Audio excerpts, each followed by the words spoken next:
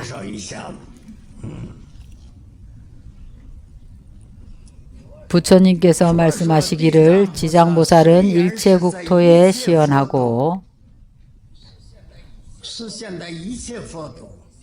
널리 일체 국토에서 논일면서 항상 공덕의 업적을 일으킨다고 하십니다. 지장보살의 화연이 한량없고 장소를 가리지 않는다는 뜻입니다. 바로 오타각세에서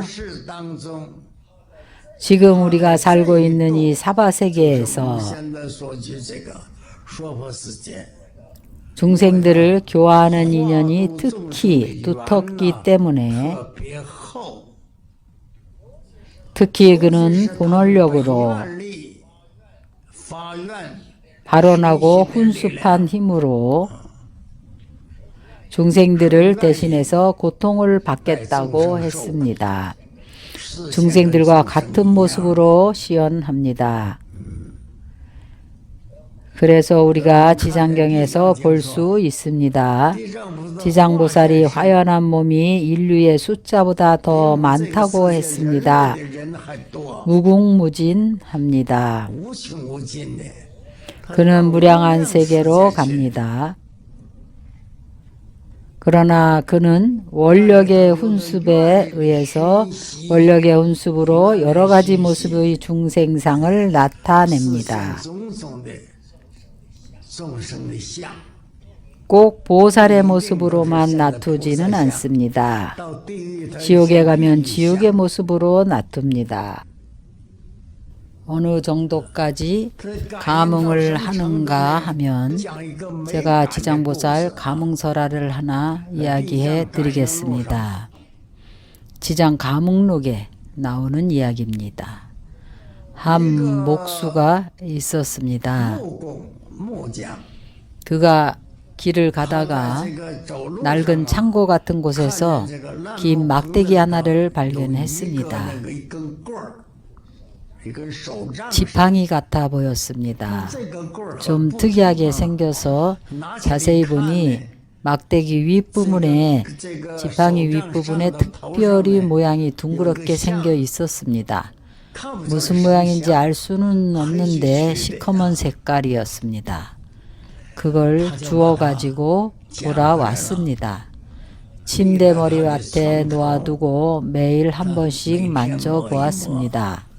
아무런 감정도 없이, 특별히 존중하는 마음도 없이, 무슨 지팡이인가는 잘 모르겠지만 뭔가 다른 지팡이하고 좀 틀렸습니다.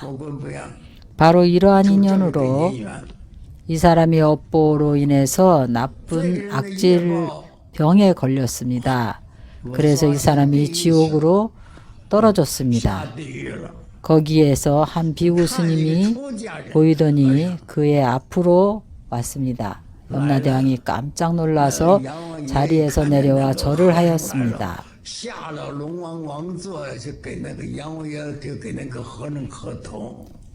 그가 보기에 매우 낯익은 얼굴인데 또 확실히 잘 모르기도 했습니다. 무슨 일인지 알 수가 없었습니다. 그 스님이 염라대왕 앞에서 몇 마디 하고는 그 스님은 가버렸습니다.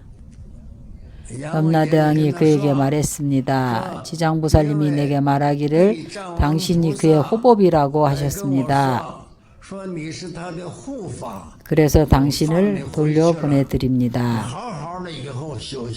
이후에 열심히 수행하십시오. 이 사람이 꿈에서 깨어나 회복을 한 후에 그 스님을 만난 적이 없는 것 같은데 어떻게 나를 구해준 것일까 생각을 했습니다. 갑자기 지팡이의 꼭대기 부분이 스님 머리 모양처럼 보였습니다. 아야, 바로 이것이구만. 그 이후로 지팡이로 여기지 않고 불단에다 모셨습니다. 지장보살님과 이런 인연으로 지장보살이 그를 구해준 것입니다. 여러분 생각해 보십시오. 우리 지장삼부경을 독송하는 불자들을 지장보살께서 구해주지 않으시겠습니까? 지장보살 연부를 하고 생각만 해도 영원히 사막도에 떨어지지 않는다는 것을 생각해야 합니다.